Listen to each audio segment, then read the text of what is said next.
오늘 설교 제목은 임마누엘의 은혜입니다. 임마누엘이라는 이름의 뜻은 하나님이 우리와 함께 하신다라는 그런 의미를 갖고 있습니다.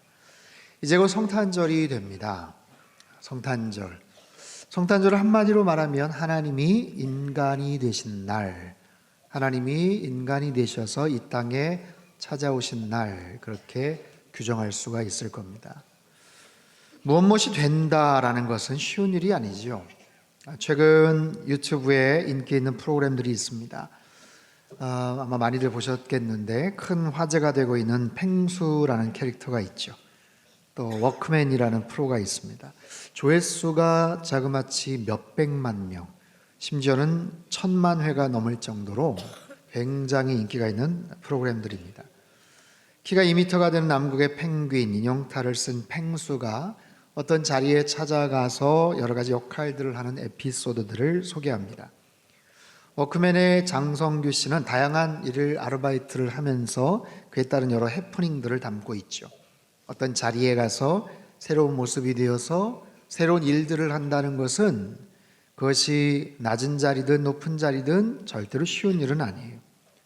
그런데 어떤 일을 일시적으로 하고 어떤 사역들을 감당하는 것보다 더 힘든 것은 아예 내가 어떤 새로운 존재가 되는 것, 그것이 훨씬 더 힘든 일이겠죠.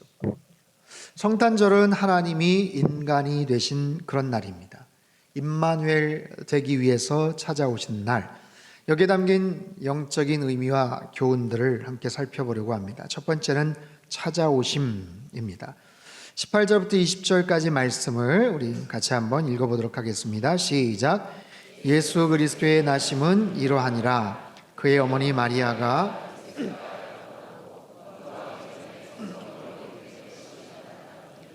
그의 남편 요셉은 의로운 사람이라 그를 드러내지 아니하고 가만히 끊고자 하여 이 일을 생각할 때에 주의 사자가 현몽하여 이르되 다윗의 자손 요셉아 내 아내 마리아 데려오기를 무서워하지 말라. 그에게 잉태된 자는 성령으로 된 것이라. 아멘.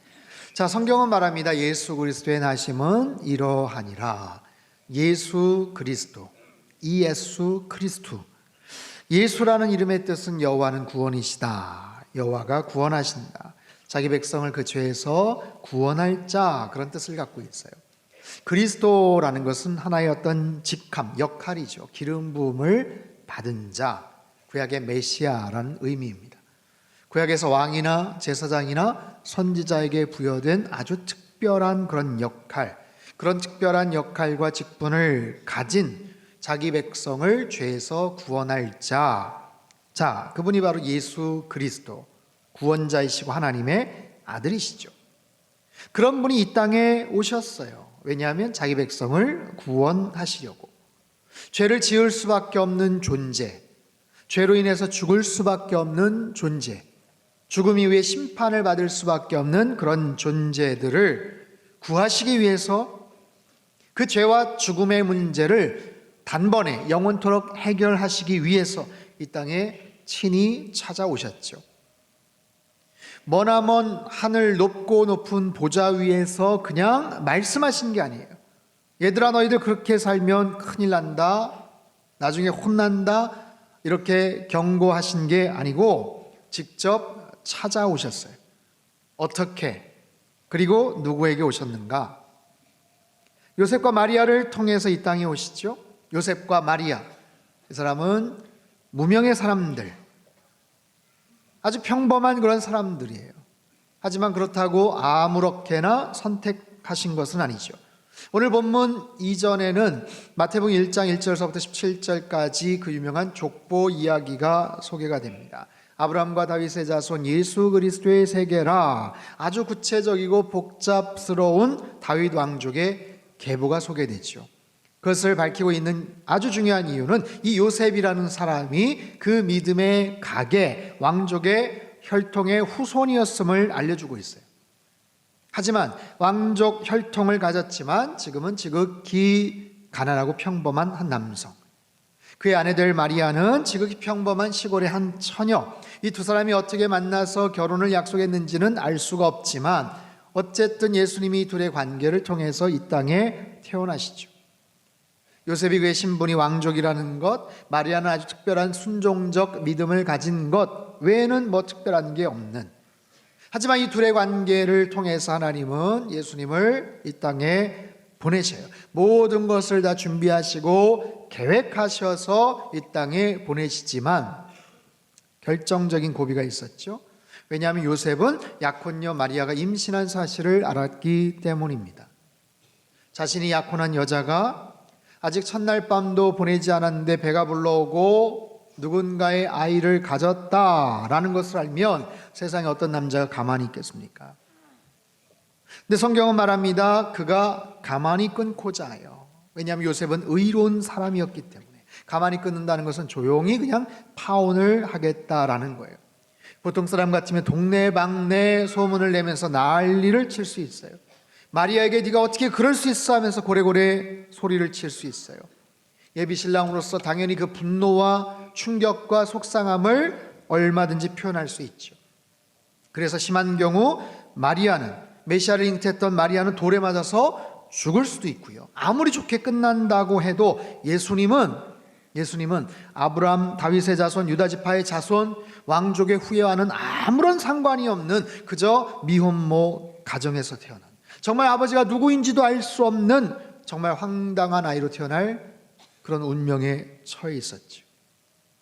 하지만 요셉은 착한 사람이었어요. 온유하고 의로운 사람이었습니다. 자신의 감정이나 생각보다는 타인을, 상대방을 더 배려하고 걱정해주는 신실한 사람. 요셉의 그런 의로움은 분명 칭찬받을 덕목입니다. 그래서 그는 가만히 끊고자 했어요. 조용히 관계를 정리하고자 했어요. 분명히 인간적인 의로움, 아주 긍정적 덕목이지만 한편으로 볼 때는 어쩔 수 없는 한계죠. 의로웠기 때문에 타인에 대한 배려가 있었지만 그 의로움으로 인해서 하나님의 계획이 흐트러질 뻔했다는 사실을 아십니까? 때로는 그렇습니다. 우리의 의로움이, 우리의 진지함, 나름대로의 어떤 선한 모습이, 인간의 뜨거운 어떤 열정이, 아주 순수한 그런 의도가 때로는 하나님의 계획과 상관없이 움직일 수도 있다라는 사실. 그래서 내 자신의 어떤 의로움과 어떤 그런 부분들이 하나님의 계획 속에서 어떻게 움직여지는지를 우리는 엿볼 수 있는 그런 대목이에요. 어쨌든 메시아의 찾아오심, 그분이 이 땅에 오신 것은 이처럼 쉬운 일이 아니었다라는 거예요. 우리 인간을 위해서, 저와 여러분을 위해서, 죄의 문제를 해결하기 위해서, 하나님과의 깨어진 관계를 다시 회복하시기 위해서 그 하나님께서 이 땅에 친히 직접 찾아오셨다는 것. 그분이 당신의 모든 전 존재를 가지고 이 땅에 찾아오셨다라는 것은 대단히 특별한 일이죠. 정현종 시인의 방문객이라는 시가 있어요. 사람이 온다는 건 실은 어마어마한 일이다. 그는 그의 과거와 현재와 그리고 그의 미래와 함께 오기 때문이다. 한 사람의 일생이 오기 때문이다. 참 근사한 표현이죠.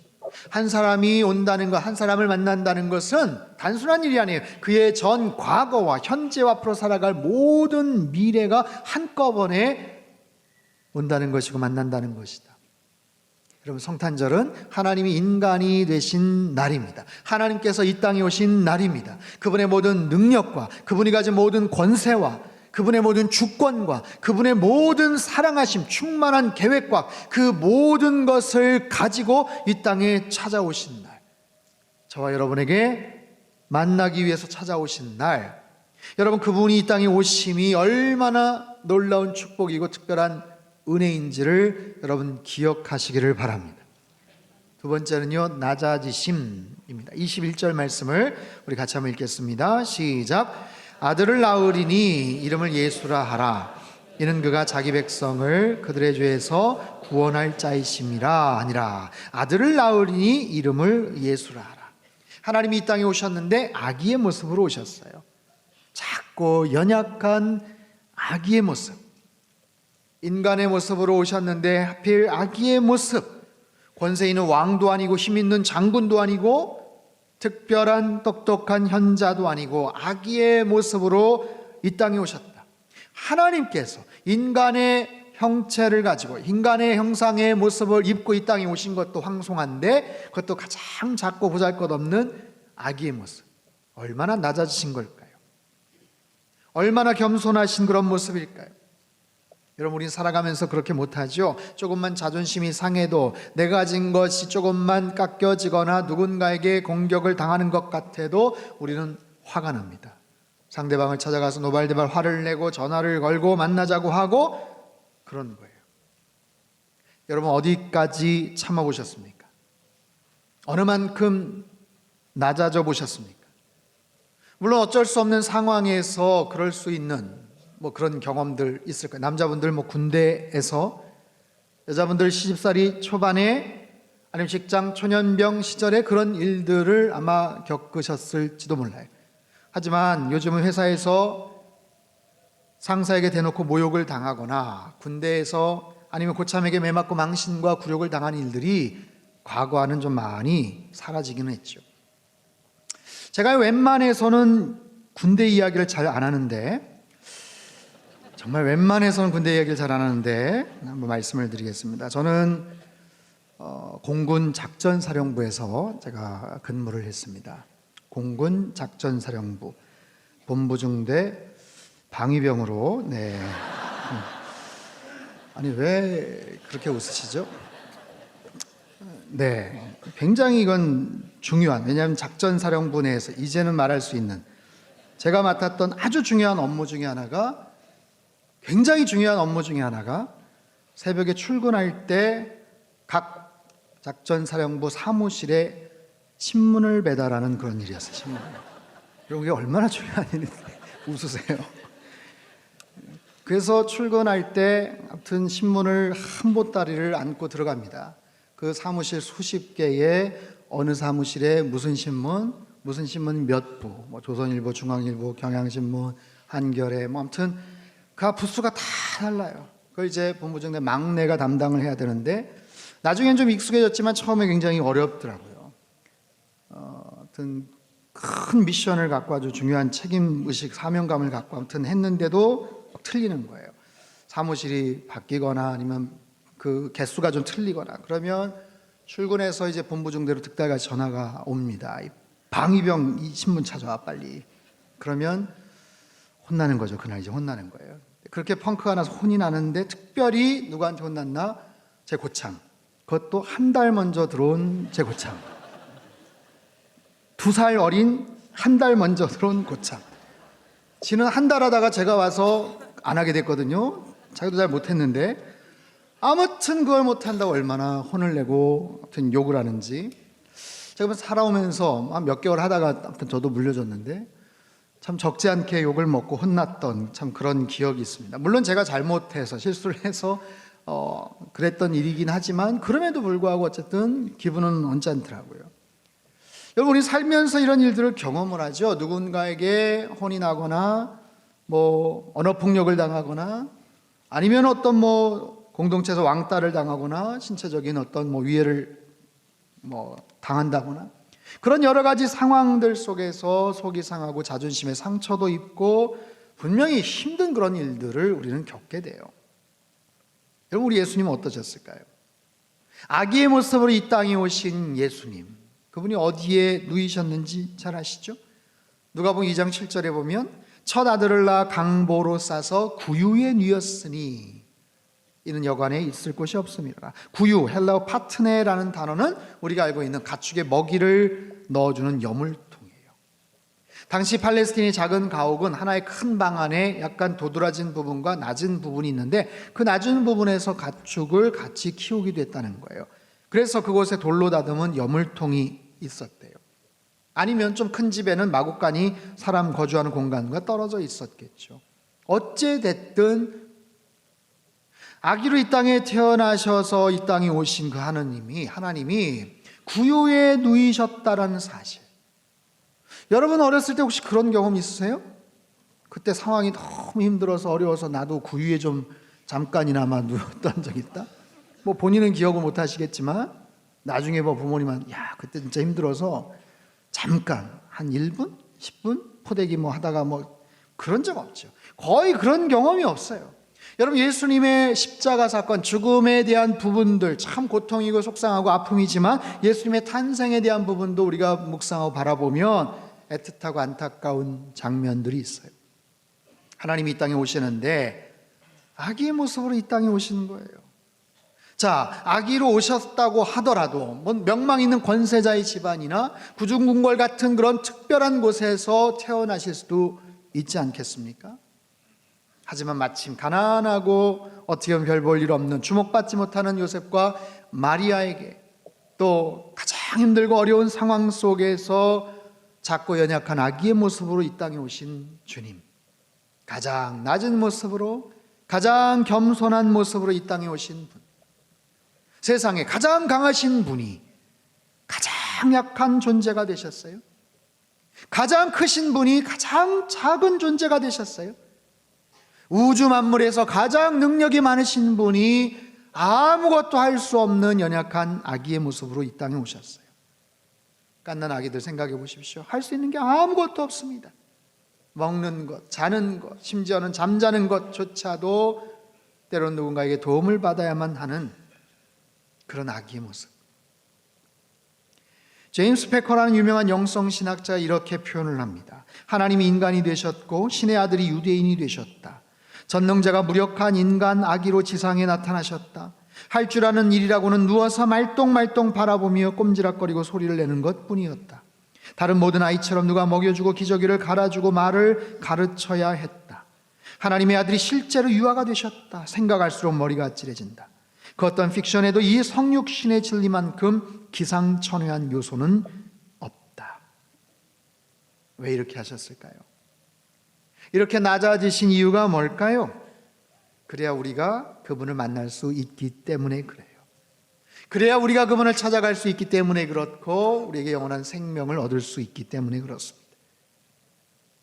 우리가 이 땅에서 살아가는 어떤 신분, 어떤 자격, 어떤 모습이든 간에 우리와 눈높이를 맞추시기 위해서, 세상의 그 어떤 정말 힘들고 기구한 삶을 살아가는 사람이라도, 아무리 더럽고 추악한 죄성과 감춰놓은 여러 가지 비밀들을 갖고 있는 사람이라도 아기로 이 땅에 오신 그분을 만날 수 있는 그런 모습들, 우리의 가난하고 속상하고 억울하고 땀 흘린 삶의 자리만큼 낮아지신 그 하나님, 그것이 바로 임마누엘의 축복이고 임마누엘에 담겨있는 놀라운 은혜라는 사실이에요. 가장 작고 연약한 아기의 모습으로 이 땅에 오신 여러분, 그 주님의 놀라우신 은혜를 찬양하며 사시기를 주님의 이름으로 축원합니다. 세 번째는요, 함께 하심입니다. 22절 23절 말씀을 우리 같이 한번 읽죠. 시작. 이 모든 일이 된 것은 주께서 선지자로 하신 말씀을 이루려 하심이니 이르시되 보라 처녀가 잉태하여 아들을 낳을 것이요 그의 이름은 임마누엘이라 하리라 하셨으니 이를 번역한즉 하나님이, 자, 주님이 함께 하신다. 그분이 함께 하신다. 찾아오셨고 낮아지셨지만 그분이 함께 하신다. 여러분 한번 생각해 보세요. 그냥 일시적인 한 번의 사건, 단회적인 한 번의 사건, 하나님이 이 땅을 찾아오셨고 가장 낮은 모습으로, 아기의 모습으로 이 땅에 오셨다가 떠나셨다. 그게 우리와 무슨 상관이 있겠습니까? 여러분, 그런 모습은 마치 위인들이 그 당시에 엄청난 업적을 남겼다, 대단한 삶을 살았다더라, 그래서 우리가 기억하고 기념하는 것 이상의 무슨 특별한 의미가 있겠어요? 하지만 성탄의 가장 큰 은혜는 임마누엘의 은혜입니다. 왜냐하면 이 땅에 찾아오시고 낮아지신 그분이 우리와 함께 하기를 원하시기 때문에, 우리와 함께 하시겠다고 약속하시기 때문에, 임마누엘, 하나님이 우리와 함께 하신다. 본래 이 말씀은 구약성경 이사야서에서 나온 말씀이에요. 이사야서 7장 14절 15절에 보면 그러므로 주께서 친히 징조를 너에게 주실 것이라. 보라 처녀가 잉태하여 아들을 낳을 것이요 그의 이름을 임마누엘이라 하리라. 그가 악을 버리며 선을 택할 줄 알 때가 되면 엉긴 젖과 꿀을 먹을 것이라. 자, 기원전 700여 년 전 당시 남유다는요 아시리아의 침공을 받습니다. 굉장히 불안한 풍전등화의 위기 상황에서 이사야 선지자는 당시 두려움에 떠는 12번째 남유다 왕 아하스를 찾아가서 하나님께 기도하라고, 하나님께 징조 구할 것을 권면했어요. 그러나 이 교만한 왕 아하스가 그것을 거절합니다. 안 하겠다고 그렇게 떼를 씁니다. 그럴 때 하나님께서 이사야 선지자를 통해서 직접 언급하셨던 말씀, 하나님이 친히 징조를 주실 것이다. 그 징조는 처녀가 잉태해 아들을 낳을 것이며 그 이름을 임마누엘이라 할 것이다. 여기서의 처녀, 히브리어 알마라는 단어는요, 성경에 7번 쓰여집니다. 그런데 결혼 전에 리브가, 출애굽기 2장의 모세의 누이 미리암, 속옷치는 처녀들, 즉 결혼하지 않은 여인들을 가리킬 때의 그런 단어예요. 자, 기원전 700여 년 전 선지자를 통해서 하신 말씀이 700년 후에 초자연적인 방법으로 성취가 되는 거예요. 예수님을 통해서 나타나는 거예요. 하나님의 놀라운 능력이, 그분의 구원 계획이 이 사건을 통해서 나타납니다. 근데 보세요, 임마누엘이라는 이름의 뜻, 이것을 다시 언급하지 않으면 누가 알겠어요? 700년 전 특정한 상황 속에서 특정한 사람들에게만 들려졌던 이 메시지가 그 당시에 뭐가 의미가 있겠고 중요하겠어요. 그런데 분명히 오늘 말씀을 이렇게 언급하세요. 23절을 다시 한번 보죠. 보라, 처녀가 잉태하여 아들을 낳을 것이요 그 이름은 임마누엘이라 하리라 하셨으니 이를 번역한즉 하나님이 우리와 함께 계시다. 밑줄을 쳤어요. 번역한즉. 이 말의 뜻은 번역이 필요하다는 거예요.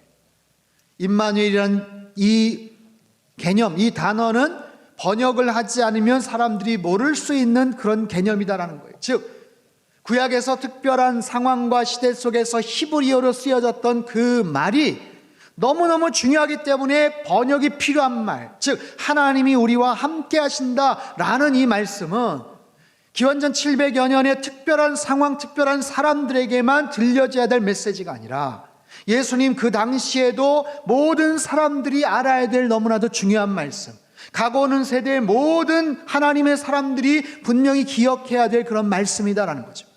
하나님이 우리와 함께 하신대요. 여러분, 하나님이 우리와 함께 하신다는 이 임마누엘의 이 놀라운 메시지를 오늘날 우리가 알게 되었어요. 아, 그게 그런 뜻이구나. 하나님이 우리와 함께 하신다는구나. 2019년 대한민국 청주 땅에 살아가는 우리들이 그 의미가 얼마나 중요한 것인지를 알게 되었어요. 우리뿐이겠어요? 이 말이 번역이 되어서, 이 말이 소개가 되어서, 이 말이 누군가에게 선포가 되어서 할 수 있는 더 많은 사람들에게 알려지기를 원하시는 하나님의 의중 뜻이 담겨져 있는 거예요. 세계 각 나라, 다른 다양한 민족, 언어, 종교 갖고 있는 그 어느 누구도 임마누엘의 뜻이 무엇인지, 하나님이 우리와 함께 하신다는 사실을 그들이 알아야 된다는 이 중요한 선교적인 메시지. 아프리카 정글이나 아마존 밀림 같은 데서 아직도 문명사회의 어떤 혜택을 받지 못하고 자신들만의 종교나 문화 속에 살아가는 그들에게조차도 이것이 어떻게든지 번역이 되고 통역이 되어서 그들도 알아야 되는 그런 구원의 메시지. 하나님이 우리와 함께 하신데 만왕의 왕이신 온 우주의 창조자의 주권자이신 그분이 우리와 함께 하실 수 있다라는, 여러분 이 가슴 벅찬 이 메시지가 여러분 2019년도를 살아가는 이 성탄절에 우리에게 주신 하나님의 놀라운 축복의 약속인 줄로 믿습니다. 여러분 어떤 상황에서든지 이 말씀을 기억하십시오. 하나님이 언제나 우리와 함께 하시는 줄 믿으시기를 바랍니다. 하나님이 우리와 함께 하세요. 이게 얼마나 큰 축복이고 영광입니까? 그저 일시적으로 잠깐 육신의 모습을 입고 이 땅에 오셨다가 떠나가신 것 아니에요. 그분 아예 우리와 함께 하시겠다고 말씀하세요. 저와 여러분과 함께 하시겠다. 우리들의 이 내면 속에 우리 심령 가운데 함께 거하시겠다고 말씀을 하세요. 여러분 어떠십니까? 이 주님의 의도와 이 계획이 우리에게는 굉장히 부담스럽고 가슴 벅찬 모습으로 다가오나요? 그분이 거하시기를 원하시는 나의 심령, 나의 내면은 어떠한지 한번 들여다보시죠.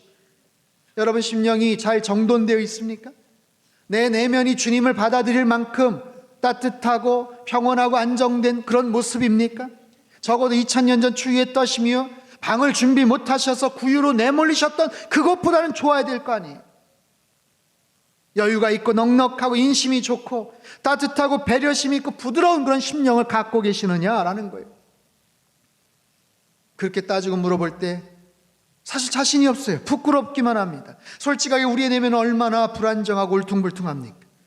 얼마나 보잘것없고 한심할 때가 많습니까? 들여다보면 온갖 상처투성이고 수많은 아픔들이 아직도 담겨져 있고, 왜 이렇게 고집이 센지 삐딱한 심보를 갖고 있는지 잘 참지도 못하고, 속이 좁아서 한번 삐지면 절대로 먼저 풀지도 못하는 그런 미성숙한 나의 심령, 나의 내면, 그럼에도 불구하고 주님께서 거하시겠다고 말씀을 하세요. 이게 얼마나 황송한 메시지예요. 이게 얼마나 부끄러운 그런 모습입니까? 하지만 주님께서 우리와 함께 하시겠다, 하나님이 우리와 함께 하기를 원하시는 이 말씀, 임마누엘의 은혜, 이게 얼마나 큰 축복이고 위대한 주님의 선물인지 여러분 그 사실을 깨닫고 황공하게 생각하고 감사함으로 고백하는 이번 성탄절이 되시기를 주님의 이름으로 축원합니다. 주님이 어떤 마음으로 이런 말씀을 하실까요? 야, 성탄절 잘 지켜야지, 내 생일인데. 뭐라고 말씀하실까요? 내가 이 땅에 와서 너희들 참 좋지? 한번 멋지게 휴가도 좀 즐기고 1년 동안 수고했는데 가족들하고 한번 좋은 맛있는 것도 좀 먹고 한번 좀 푹 쉬어라. 그런 의미에서 주님께서 이 땅에 오셨을까요? 그런 의미에서 이 성탄절이 존재하는 이유가 있을까요? 그렇지 않아요. 주님은 아기의 모습으로 이 땅에 오셨지만, 작고 연약한 아기의 모습으로 이 땅에 오셨지만, 주님은 죽기 위해서 이 땅에 오신 거예요. 주님은 십자가에 달려 죽으시기 위해서 이 땅에 오신 거예요. 저와 여러분의 그 많은 흉악한 죄와 그 사망의 문제를 해결하시고자 이 땅에 오신 거예요. 그리고 떠나가시지 않으시고 우리와 함께 하시며 우리의 모든 힘들고 어려운 상황 속에서 우리와 함께 거하시겠다. 힘들고 어려운 일이 있을 때 여러분 누구를 찾아가시나요? 누구를 만나시나요? 누구에게 전화를 하시나요? 물론 만나서 이야기하고 같이 차 한잔하고 식사 한번 하면 마음이 좀 풀릴 수도 있습니다. 하지만 본질적인 그 문제가 해결되진 않아요. 그러나 주님께서 말씀하셔요. 내가 너와 함께 하잖아. 내가 너의 마음 가운데 있잖아. 네가 지금 얼마나 힘들고 어려운지 내가 알아. 내가 너의 마음 위로해 줄 수 있어. 힘들고 어려운 상황 속에서, 답답하고 절박한 그런 상황 속에서, 병들고 아파서 외롭고 두려운 마음으로, 떨리는 마음으로 수술실에 들어가는 우리들에게 주님 말씀하시에요. 걱정하지 마, 두려워하지 마라. 내가 너와 함께 할게. 너의 모든 문제를 내가 책임져 줄게. 내가 너를 잘 안다. 내가 너를 지었지 않니? 내가 너를 이 땅에 보냈지 않니? 네가 어떤 모습으로 살아가야 될지 내가 누구보다 잘 알지 않니? 주님께서 말씀하세요. 내가 너와 함께 할 거야. 여러분, 이 주님의 특별한 사랑과 은혜가 바로 성탄에 담겨져 있는 놀라운 복음의 메시지예요. 그분이 우리와 함께 하신다. 주님이 우리와 함께 하기를 원하셔요. 여러분, 성탄절은 하나님이 인간이 되신 날입니다. 왜요? 이 땅에 찾아오셨어요. 얼마나 엄청난 은혜입니까? 아기의 모습으로 낮아지셨어요. 얼마나 황공스러운 그런 은혜입니까? 그것도 부족해서 우리와 함께 하시겠다고 말씀을 하세요. 임마누엘의 축복, 임마누엘에 담겨진 놀라운 영적인 그런 의미이고 은혜입니다.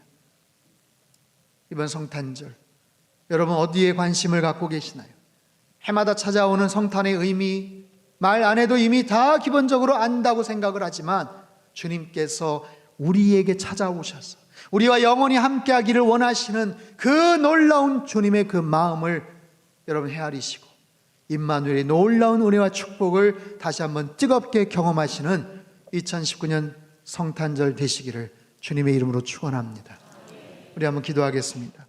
참 좋으신 하나님, 하나님이 인간이 되신 날 성탄절을 저희들이 맞이하며 성탄의 의미, 임마누엘의 은혜를 다시 한번 깨닫게 해주셔서 감사합니다. 주님께서 이 땅에 찾아오셨고 낮아지셨고 친히 우리와 함께 하신다고 말씀을 하십니다. 좁고 연약하고 냄새나고 추하고 부끄러운 우리의 내면에 찾아와 주셔서 외롭고 힘들고 어려울 때 주님께서 위로자가 되시고 인생의 목자가 되어주신다고 약속해 주십니다. 이 놀라운 축복, 은혜에 감사하는 하나님 성탄 계절 되게 도와주시고 아직도 이 사실 알지 못한 채 살아가는 주변 사람들에게 복음을 전하는 선교적 삶을 살며 선교적 교회 되게 축복하여 주옵소서. 존귀하신 예수님의 이름으로 기도합나이다. 아멘.